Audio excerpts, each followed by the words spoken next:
അധ്യായം 29. അഭിഷേകക്രമം. എനിക്ക് പുരോഹിത ശുശ്രൂഷ ചെയ്യുന്നതിന് അവരെ നിയോഗിക്കാൻ നീ ചെയ്യേണ്ടതിതാണ്. ഒരു കാളക്കുട്ടിയെയും ഊനമറ്റ 2 മുട്ടാടിനെയും തിരഞ്ഞെടുക്കുക. പുളിപ്പില്ലാത്ത അപ്പം, എണ്ണ ചേർത്ത് മയം വരുത്തിയ പുളിപ്പില്ലാത്ത അപ്പം, എണ്ണ പുരട്ടിയ പുളിപ്പില്ലാത്ത നേർത്ത അപ്പം ഇവ സജ്ജമാക്കുക. ഇവയെല്ലാം ഗോതമ്പ് മാവ് കൊണ്ടുണ്ടാക്കണം. അവ ഒരു കുട്ടയിലാക്കി കാളക്കുട്ടിയോടും മുട്ടാടുകളോടുമൊപ്പം കൊണ്ടുവരിക. നീ അഹറോനെയും അവൻ്റെ പുത്രന്മാരെയും സമാഗമ കൂടാരത്തിൻ്റെ വാതിൽക്കൽ കൊണ്ടുവന്ന് അവരെ വെള്ളം കൊണ്ട് കഴുകുക. അങ്കി, എഫോദിൻ്റെ നിലയങ്കി, എഫോദ്, ഉരസ്ത്രാണം, എഫോദിൻ്റെ ചിത്രതയിലുള്ള അരപ്പട്ട എന്നിവ അഹറോനെ അണിയിക്കണം. അവൻ്റെ തലയിൽ തലപ്പാവും തലപ്പാവിന്മേൽ വിശുദ്ധ കിരീടവും വയ്ക്കണം. അനന്തരം തൈലം തലയിലൊഴിച്ച് അവനെ അഭിഷേചിക്കുക. അവൻ്റെ പുത്രന്മാരെ കൊണ്ടുവന്ന് അങ്കികൾ ധരിപ്പിക്കുക. നീ അവരെ അരപ്പട്ടകളും തൊപ്പികളും അണിയിക്കണം. ശാശ്വതമായ നിയമമനുസരിച്ച് പൗരോഹിത്യം അവരുടേതായിരിക്കും. നീ അഹറോനെയും അവൻ്റെ പുത്രന്മാരെയും പുരോഹിതരായി അവരോധിക്കണം. അനന്തരം കാളക്കുട്ടിയെ സമാഗമ കൂടാരത്തിന് മുൻപിൽ കൊണ്ടുവരണം. അഹറോനും പുത്രന്മാരും അതിൻ്റെ തലയിൽ കൈകൾ വയ്ക്കണം. കർത്താവിൻ്റെ സന്നിധിയിൽ സമാഗമ കൂടാരത്തിൻ്റെ വാതിൽക്കൽ വെച്ച് കാളക്കുട്ടിയെ കൊല്ലണം. അതിൻ്റെ രക്തത്തിൽ നിന്ന് കുറെയെടുത്ത് വിരൽ കൊണ്ട് ബലിപീഠത്തിൻ്റെ കൊമ്പുകളിൽ പുരട്ടണം. ബാക്കി രക്തം ബലിപീഠത്തിൻ്റെ ചുവട്ടിലൊഴിക്കണം. കുടൽ പൊതിഞ്ഞുള്ള മേധസ്സും കരളിന്മേലുള്ള കൊഴുപ്പും ഇരുവൃക്കകളും അവയിന്മേലുള്ള മേധസ്സുമെടുത്ത് ബലിപീഠത്തിന്മേൽ വെച്ച് ദഹിപ്പിക്കണം. എന്നാൽ കാളക്കുട്ടിയുടെ മാംസവും തോലും ചാണകവും പാളയത്തിന് വെളിയിൽ വെച്ച് അഗ്നിയിൽ ദഹിപ്പിക്കണം. ഇത് പാപപരിഹാര ബലിയാണ്. മുട്ടാടുകളിൽ ഒന്നിനെ മാറ്റി നിർത്തണം.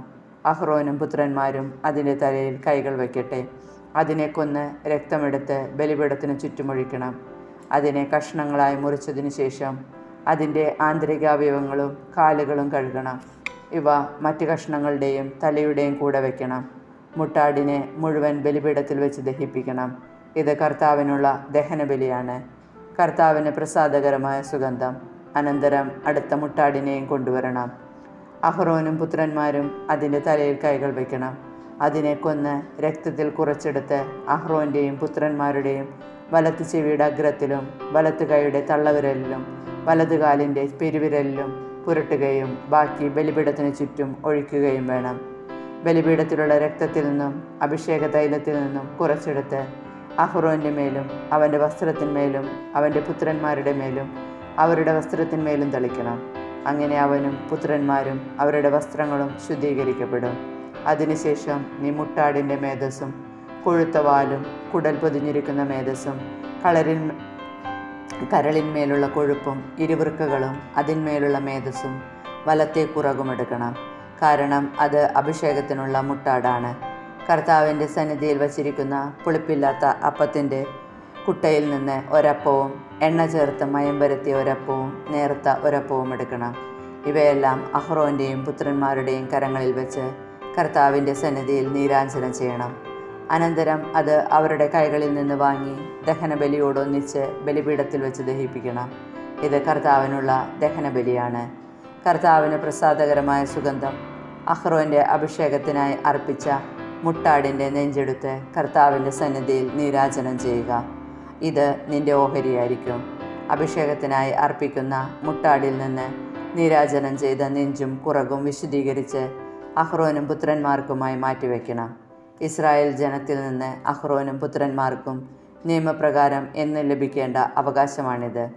ഇസ്രായേൽ ജനം സമാധാന ബലിയിൽ നിന്ന് നീരാജനം ചെയ്ത് കർത്താവിന് സമർപ്പിക്കുന്ന കാഴ്ചയും അഹ്റോൻ്റെ വിശുദ്ധ വസ്ത്രങ്ങൾ അവനുശേഷം അവൻ്റെ പുത്രന്മാർക്കുള്ളതായിരിക്കും. അവർ പുരോഹിതരായി അഭിഷിക്തരാകുന്നതും നിയോഗിക്കപ്പെടുന്നതും അവ ധരിച്ചുകൊണ്ടായിരിക്കണം. അവൻ്റെ സ്ഥാനത്ത് പുരോഹിതനാകുന്ന അവൻ്റെ പുത്രൻ വിശുദ്ധ സ്ഥലത്ത് ശുശ്രൂഷ ചെയ്യുന്നതിന് സമാഗമ കൂടാരത്തിൽ വരുമ്പോൾ 7 ദിവസം അത് ധരിക്കണം. അഭിഷേകത്തിന് അർപ്പിക്കുന്ന മുട്ടാടിൻ്റെ മാംസമെടുത്ത് വിശുദ്ധമായ ഒരു സ്ഥലത്ത് വെച്ച് വേവിക്കണം. മുട്ടാടിൻ്റെ മാംസവും കുട്ടയിലുള്ള അപ്പവും അഹ്റോനും പുത്രന്മാരും സമാഗമ കൂടാരത്തിൻ്റെ വാതിൽക്കൽ വെച്ച് ഭക്ഷിക്കണം.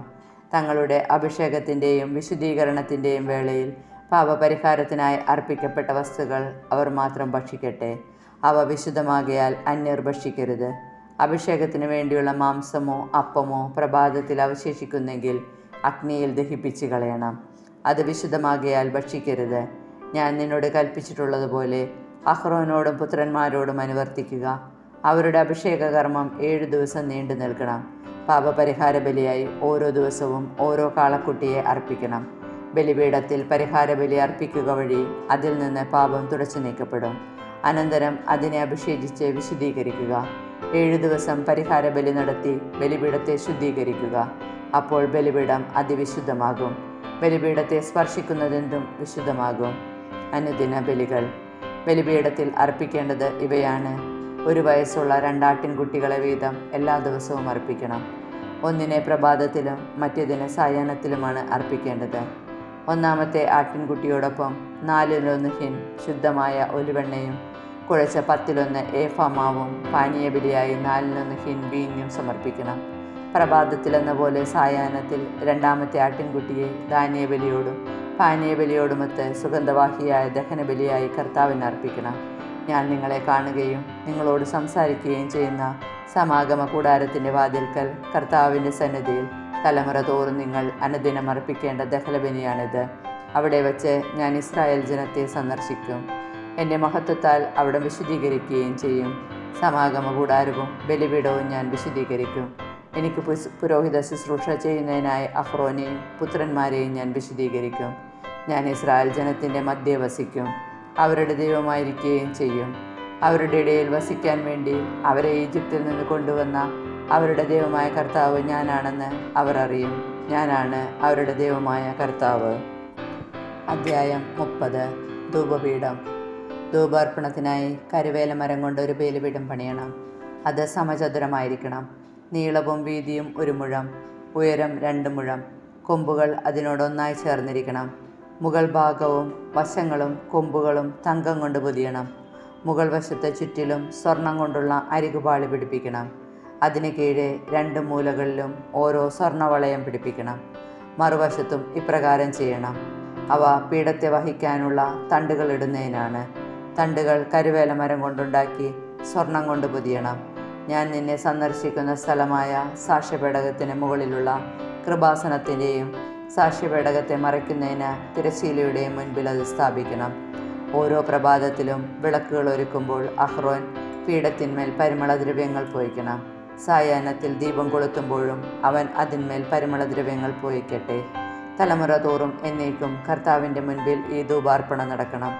അവിശുദ്ധ ധൂപമോ ദഹനബലിയോ ധാന്യബലിയോ അതിന്മേൽ നീ അർപ്പിക്കരുത്. ദ്രാവക നൈവേദ്യവും ഒഴിക്കരുത്. പാപപരിഹാര ബലിയുടെ രക്തം കൊണ്ട് വർഷത്തിലൊരിക്കൽ അഹ്റോൻ അതിൻ്റെ കൊമ്പുകളിൽ പരിഹാര കർമ്മം അനുഷ്ഠിക്കണം. തലമുറ തോറും ഇപ്രകാരം ചെയ്യണം. ഇത് കർത്താവിന് അതിവിശുദ്ധമാണ്. കർത്താവ് മോശയോട് അരുളി ചെയ്തു, ഇസ്രായേൽ ജനസംഖ്യ കണക്കെടുക്കുമ്പോൾ തങ്ങളുടെ ഇടയിൽ മഹാമാരി ഉണ്ടാകാതിരിക്കാൻ ഓരോരുത്തരും തങ്ങളുടെ ജീവന് വേണ്ടി കർത്താവിന് മോചനദ്രവ്യം കൊടുക്കണം. ജനസംഖ്യ കണക്കിൽ ഉൾപ്പെടുന്ന ഓരോ വ്യക്തിയും വിശുദ്ധ മന്ദിരത്തിൽ നിലവിലുള്ള കണക്കനുസരിച്ച് 1/2 ഷെക്കൽ വീതം കർത്താവിന് കാണിക്കയായി കൊടുക്കണം. 1 ഷെക്കൽ 20 ഗേര. ജനസംഖ്യ കണക്കിൽ ഉൾപ്പെടുന്ന 20 വയസ്സും അതിനുമേലും പ്രായമുള്ള ഓരോ വ്യക്തിയും ഈ കാണിക്ക കർത്താവിന് നൽകണം. പാപപരിഹാരത്തിനായി കർത്താവിന് ഈ കാണിക്ക നൽകുമ്പോൾ 1/2 ഷെക്കൽ മാത്രമേ നൽകാവൂ. ധനികൻ കൂടുതലോ ദരിദ്രൻ കുറവോ കൊടുക്കാൻ പാടില്ല. ഇസ്രായേൽ ജനത്തിൽ നിന്ന് പാപപരിഹാര തുക സ്വീകരിച്ച് സമാഗമ കൂടാരത്തിലെ ശുശ്രൂഷയ്ക്ക് ഉപയോഗിക്കണം. അങ്ങനെ നിങ്ങൾക്ക് പാപപരിഹാരത്തിനുതകും വിധം അത് ഇസ്രായേൽ ജനത്തെ കർത്താവിൻ്റെ സ്മരണയിൽ കൊണ്ടുവരും. കർത്താവ് മോശയോട് അരുളി ചെയ്തു, ഓടുകൊണ്ട് ഒരു ക്ഷാളനപാത്രം നിർമ്മിക്കണം. അതിൻ്റെ പീഠവും ഓടുകൊണ്ടുള്ളതായിരിക്കണം. അത് സമാഗമ കൂടാരത്തിനും ബലിപീഠത്തിനും ഇടയ്ക്ക് വയ്ക്കണം. അതിൽ വെള്ളമൊഴിക്കണം. അഹ്റോനും പുത്രന്മാർക്കും കൈകാലുകൾ കഴുകുന്നതിനു വേണ്ടിയാണിത്. അവർ സമാഗമ കൂടാരത്തിൽ പ്രവേശിക്കുകയോ ശുശ്രൂഷയ്ക്കായി ബലിപീഠത്തെ സമീപിച്ച് കർത്താവിന് ദഹനബലി അർപ്പിക്കുകയോ ചെയ്യുമ്പോൾ കൈകാലുകൾ കഴുകണം. അല്ലെങ്കിൽ അവർ മരിക്കും. മരിക്കാതിരിക്കുന്നതിന് അവർ കൈകാലുകൾ കഴുകണം. ഇതവർക്ക് എന്നേക്കുമുള്ള ഒരു കൽപ്പനയാണ്. അവനും അവൻ്റെ സന്തതികൾക്കും തലമുറ തോറുമുള്ള കൽപ്പന. അഭിഷേക തൈലം. കർത്താവ് മോശയോട് അരുളി ചെയ്തു, മികച്ച സുഗന്ധദ്രവ്യങ്ങൾ എടുക്കുക.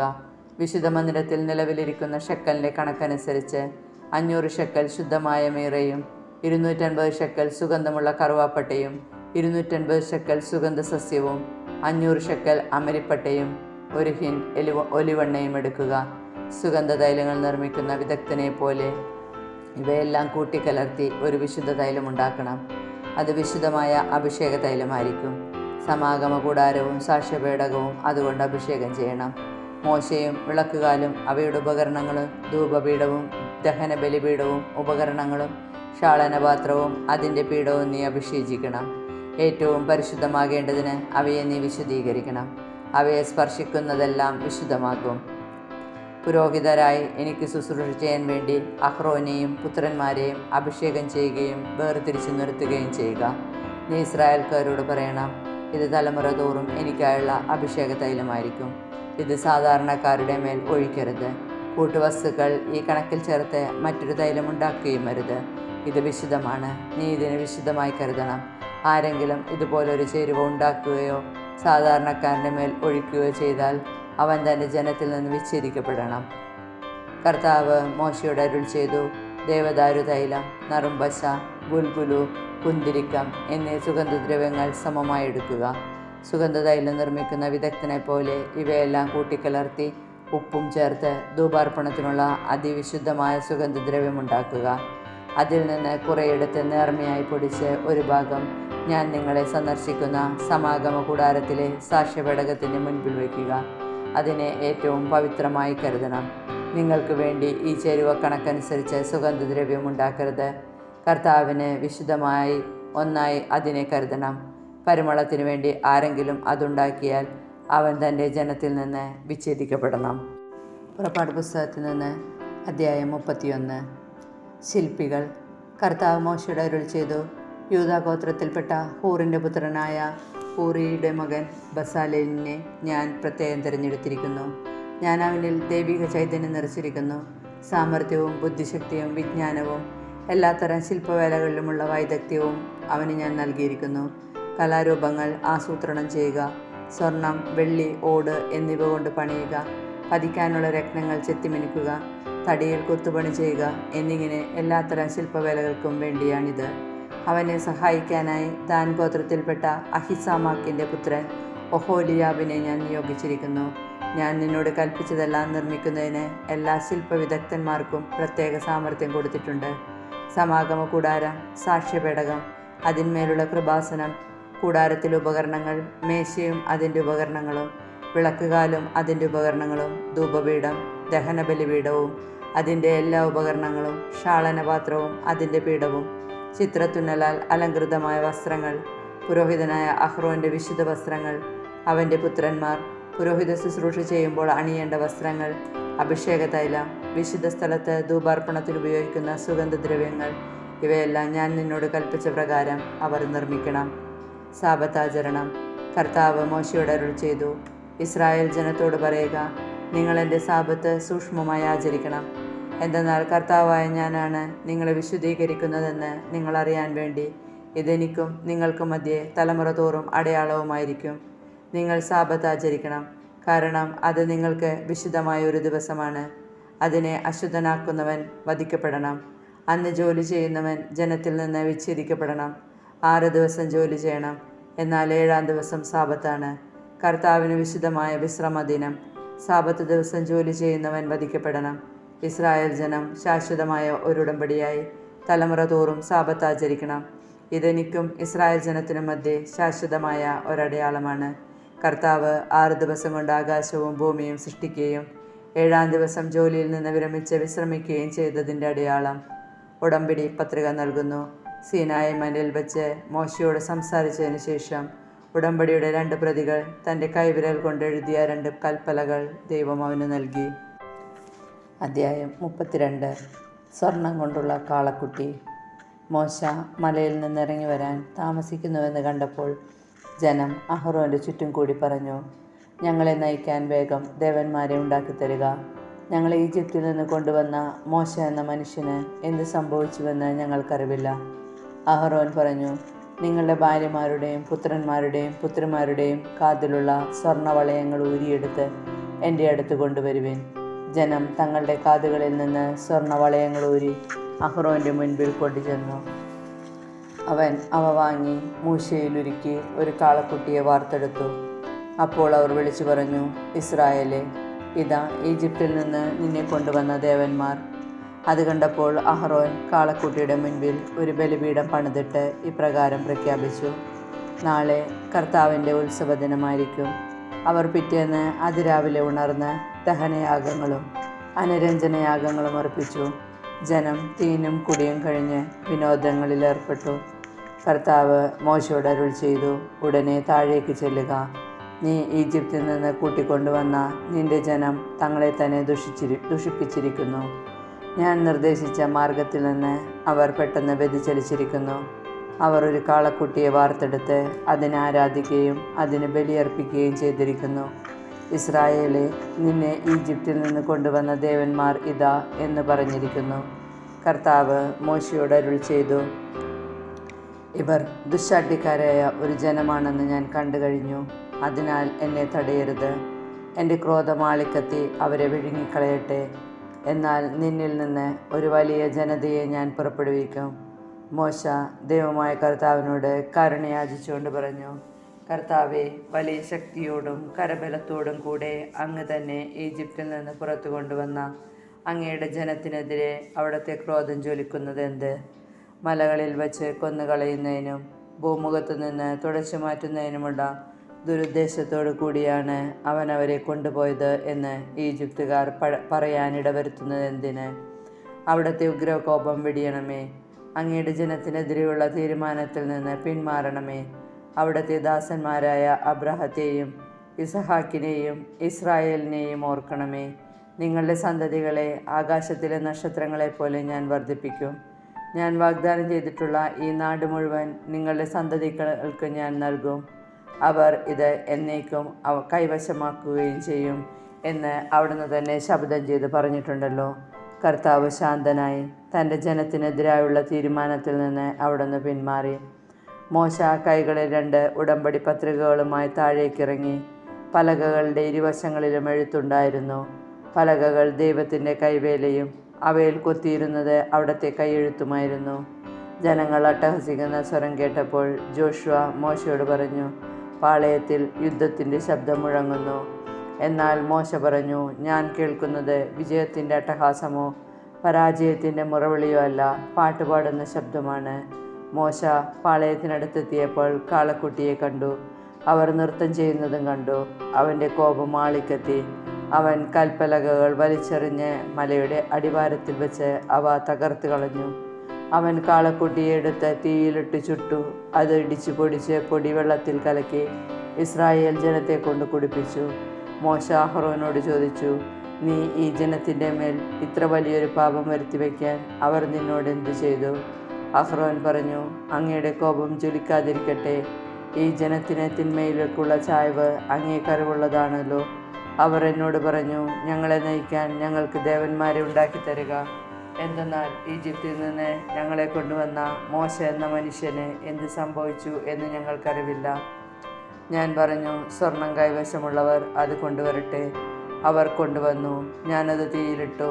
അപ്പോൾ ഈ കാളക്കുട്ടി പുറത്തു വന്നു. ജനത്തിൻ്റെ അഴിഞ്ഞാട്ടം മോശ കണ്ടു.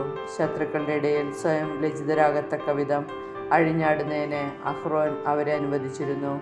മോശ പാളയത്തിൻ്റെ വാതിൽക്കൽ നിന്നുകൊണ്ട് പറഞ്ഞു, കർത്താവിൻ്റെ പക്ഷത്തുള്ളവർ എൻ്റെ അടുത്തേക്ക് വരട്ടെ. ലേവിയുടെ പുത്രന്മാരെല്ലാവരും അവൻ്റെ അടുക്കൽ ഒന്നിച്ചുകൂടി. അവൻ അവരോട് പറഞ്ഞു, ഇസ്രായേലിൻ്റെ ദൈവമായ കർത്താവ് ഇപ്രകാരം അരുളി ചെയ്യുന്നു, ഓരോ മനുഷ്യനും തൻ്റെ വാൾ പാർശ്വത്തിൽ ധരിക്കട്ടെ. പാളയത്തിലുടനീളം കവാടം തോറും ചെന്ന് ഓരോരുത്തരും തൻ്റെ സഹോദരനെയും സ്നേഹിതനെയും അയൽക്കാരനെയും നിഗ്രഹിക്കട്ടെ. ലേവിയുടെ പുത്രന്മാർ മോശയുടെ കൽപ്പന അനുസരിച്ച് പ്രവർത്തിച്ചു. അന്നേ ദിവസം 3000-ഓളം പേർ മരിച്ചു വീണു.